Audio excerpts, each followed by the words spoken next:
Hello, everyone, and welcome to the Kenny Wallace Show, brought to you by JEGS, the leader in high-performance aftermarket car parts.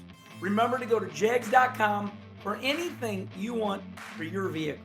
Truck, Jeep, Bronco, car, hot rod car, they have it all. Go to jegs.com. All right, the Herminators wrapped up for this Kenny Wallace Show.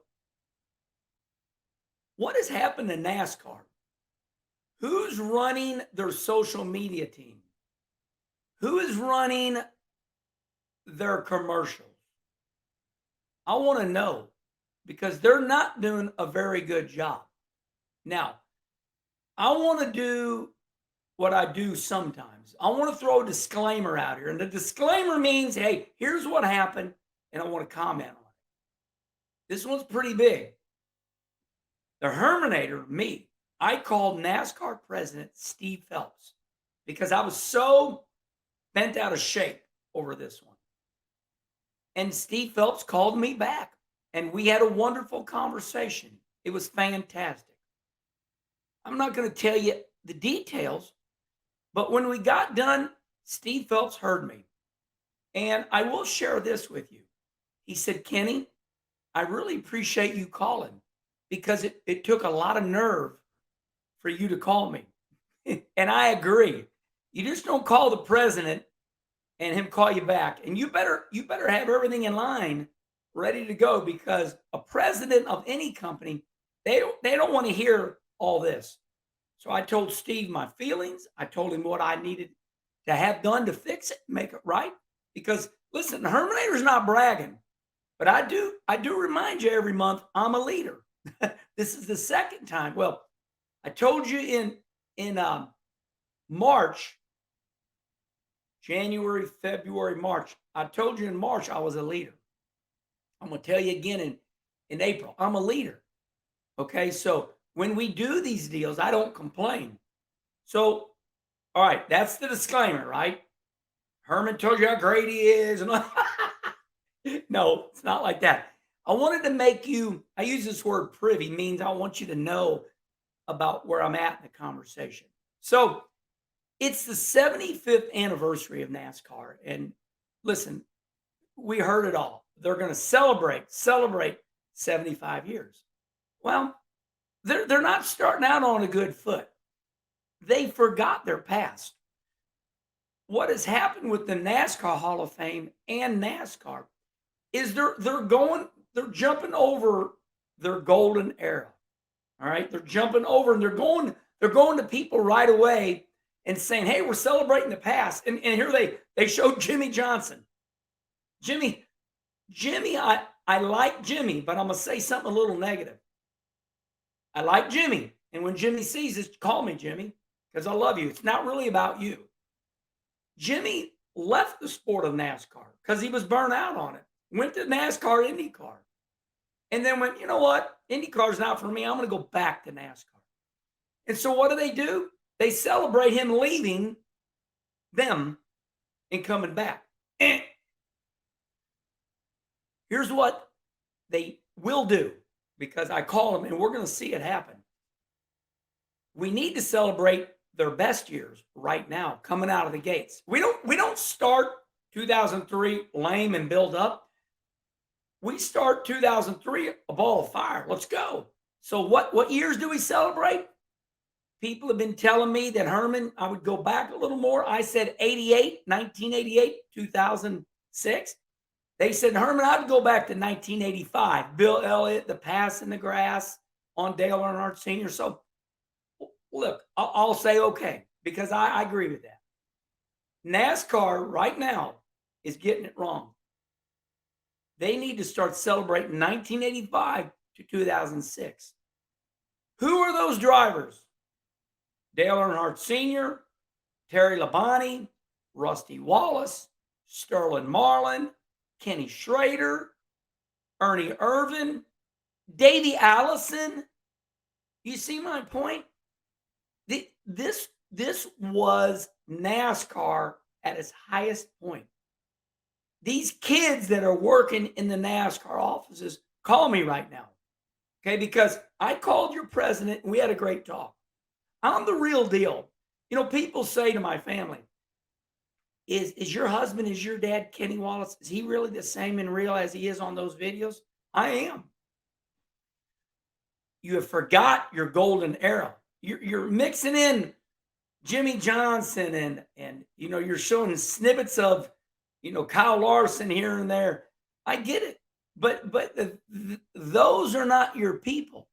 You keep going. We want to get this age group. Listen, I did TV on Fox. I know the demographics. You keep going for that 20 to the 35 group. Listen, you better take care of the ones that are watching TV right now, because you've been going on 15 years or 20 years trying to get that demographic. I can demographic you all to death. I know all that demographic because I worked for my bosses at Fox Sports for 15 years. Here's your demographic. I'm going to tell you who your demographic is. The people that are watching right now. The people that aren't watching, you need to build some excitement so your 20 to 35-year-old people go, what's going on over there? Have you ever wondered why Circuit of the Americas puts in 350, 400,000 people? Have you ever wondered why? Because it's a show. They're hooting, they're hollering, Ferris wheels going, and they're drinking, and Red Bull's got people flying. It's a damn circus, right? We understand that we got to take care of the quality of the racing. We get that, okay? But people want a good time right now. Remember this. People want a good feel. That's why when I go down to Busch Stadium for my St. Louis Cardinals, you know what we got? The Red Jackets. We start getting emotional. I see a lot of people starting to cry when you're going to see Yadier Molina and Albert Pujols. And, you know, we've lost them now, but Stan the Man, Mike Shannon, you know, are great players. That's what makes Cardinal baseball so great. Right now, NASCAR needs to have the Blue Jackets. The Blue Jackets. Your fan base that made this sport, they're in their 60s to 70s. I get that. But those are the ones tuning in. Those are the ones still coming to your racetrack. And I understand that you're trying to get the young group. But in the meantime, you're forgetting the people that are still watching and buying right now. So here's my message to you. And everybody knows what this is really about. You have pissed me off. You have forgot about the 1989 NASCAR Winston Cup champion, my big brother, Rusty Wallace. You ain't shown a bleep of him yet. And that's what's got me riled up. You haven't showed anybody that I mentioned yet. I don't see Sterling Marlin. These are the characters. This is what made NASCAR so great, because they're not polished. They don't. Well, let me tell you something right now, boy. Who talks like that? Well, all right. Sterling Marlin. The Southern boys. We can celebrate. You didn't celebrate Jeff Bodine.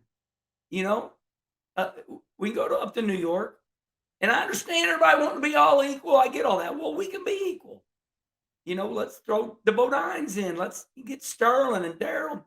But you know, you got it. You got to get it all together. All right. So hopefully I've explained my point. I know you heard me, and I've said everything properly.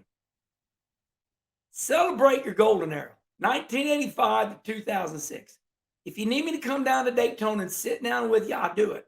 But you know I got it together, and I'll tell you. And you're going to tell me, well, we did our analytics, and they said, no, your analytics are wrong.